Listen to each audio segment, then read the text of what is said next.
Hey, good morning, everybody. Happy Friday. Um, your last official day of vacation. Hopefully, everybody is ready to get started on remote learning, which we'll get going with on Monday. I'll give you a second to read the pun of the day. It's kind of a short one.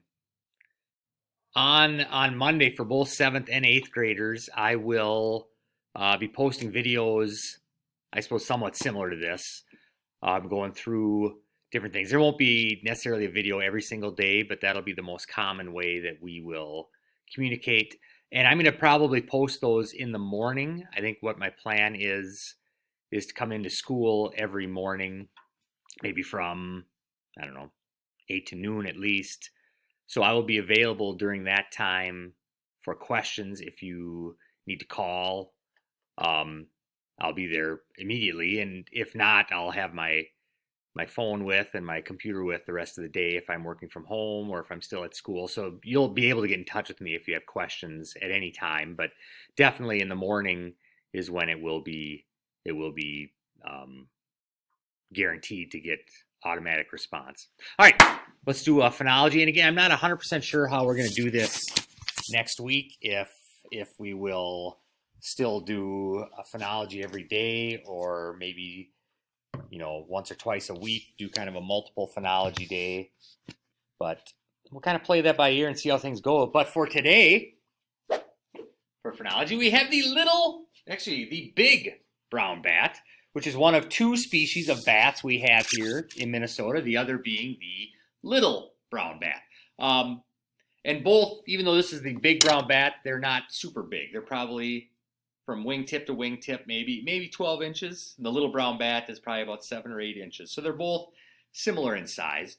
Now, both bats have been absent for the last few months. Bats do go into not a true hibernation, so not like a woodchuck or things like that, but instead they're similar to bears, where they sleep for the winter. And unfortunately for a lot of us, they do sleep in your attics, they sleep in your garages, they sleep, if you're on a farm, they'll be in your barns, things like that, which is not a terrible thing out there, but you probably don't want them crawling in the walls of your house. But this time of year, they are waking up, especially now that the temperatures are warm, and obviously they're very hungry. They do not eat all winter. They have to live off of their fat reserves, which isn't a lot for a bat, so they probably lose close to 25% of their body weight. So this time of year, they are super hungry. Unfortunately, the food that they eat is insects. So they eat a lot of moths, they eat a lot of beetles, they'll eat mosquitoes, things like that, which there are very few, if any, insects out right now, but they are out. Last night we were playing basketball right around sunset, and I think I saw a bat fly around through our backyard. I wasn't 100% sure, and then we couldn't see it again. But they are out and about and looking for food. Eventually, as we get a little bit later into the spring and early summer, the females will be giving birth, and they form in little colonies together, all different females, and give birth in the same little clan. And while they are, especially that month of May, June, maybe June, July, where they're nursing their young, and they keep their young for about a month with them till they're able to fly on their own.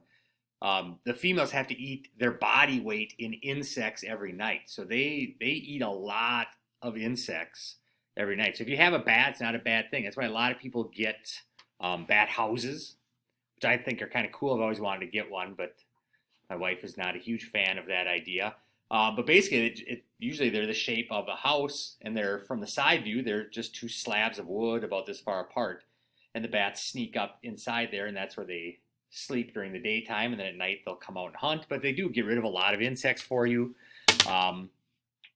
They're kind of a nice thing to have around. They're kind of neat to watch at night if you ever see them fluttering around. Now, obviously, like most of you know, bats do hunt through echolocation. I'm just going to go back to sitting down. So they make a really high-pitched sound, and then it kind of bounces off the insect that they're chasing, and then they're able to track it down that way. I would guess most people have bat stories or bat. I remember I had my very first year teaching when I was in Walnut Grove. We had there's another guy that I started teaching with at the same time, and he called one night because and this was like it was in the fall of our first year of teaching, and he called because they had a bat in their house and asked if I would help catch it. So we went over there, and I don't know, we had butterfly nets and fishing nets and things, but eventually we did catch it. And then I thought, yeah, it'd be kind of neat to keep it and be able to bring it to school and show kids the next day a bat up close, because a lot of times you don't ever get to see them up close. Everybody sees them flying around. But so we went into school and found a little, I suppose it was a bird cage, but a little small cage, bars.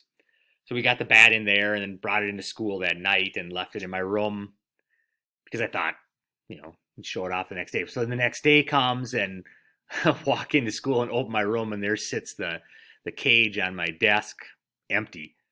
And obviously bats, now I'm smart enough to know that they can sneak out of just about any small, the gap between the bars about this big, and that's enough. Their heads are very flat and their bodies can flatten out. So it snuck out sometime during the night and escaped. And I was just in panic mode because I thought I'm going to probably get fired because I brought a bat into school and it's loose now in the school. And then after a couple of days, I finally talked to our principal about it, and he's like, "Oh, there's so many bats." And that was an old school building. He's like, "There's so many bats in here. It's not a big deal." So obviously, if you catch a bat, plan on it escaping. Also, another good bat story. I remember when I was a kid, my mom worked at an old courthouse in town, and they had gone in, her and another coworker had gone in on a weekend to do some work, and my mom was sitting there working, and she heard this scream coming from down the hall. So she went to investigate, and her friend had gone in to use the bathroom, and apparently she had gone to the bathroom, and then when she stood up from the toilet, looked, and then hanging inside the bowl was a bat. So it was hanging down inside the bowl, hanging onto the edges there, which I think that seeing it would freak you out, but I can't imagine what it would have been like if you'd been sitting there in the toilet and it started flapping its wings, which would have probably really alarmed you. But maybe in that situation, that's the best place you could be seated if you get scared like that. What else to say about bats? Not a lot. So there you go. So that's our phenology for the day, our last one for the week. And like I said, we'll kind of play it by ear with how often we put these videos out, if we're going to keep doing phenology, or how often we'll do it. But it's been kind of fun. It's a way to keep in touch. Obviously, next Monday we start for real. Oh, also last night we were out shooting baskets and it was cloudy. But then looking to what direction would that be? The east? The west. Looking straight to the west, there was a super bright object in the sky. And, Annika's like, "Well, that's Venus." Which I said, "No, it can't be Venus because it's way too bright," because there were clouds and it was... So I thought maybe there's a plane or something strange going on, but turns out it was Venus. So Venus is really, really bright right now. So tonight, if you look to the west, right around sunset, it will be the brightest object you'll see in the sky. All right. Enjoy your last weekend, I would say, of freedom, but as we enter our shelter in place, you'll be even more locked down than you have been. But I look forward actually to getting started on Monday. It'll be interesting to see how this works. Thanks to all the people that have helped out, giving tips and suggestions on how to use some of these tools, and I would imagine that will continue as we move forward here. So have a great Friday, have an outstanding weekend, and the next time we touch base will be Monday morning with regular class. All right, we'll see ya.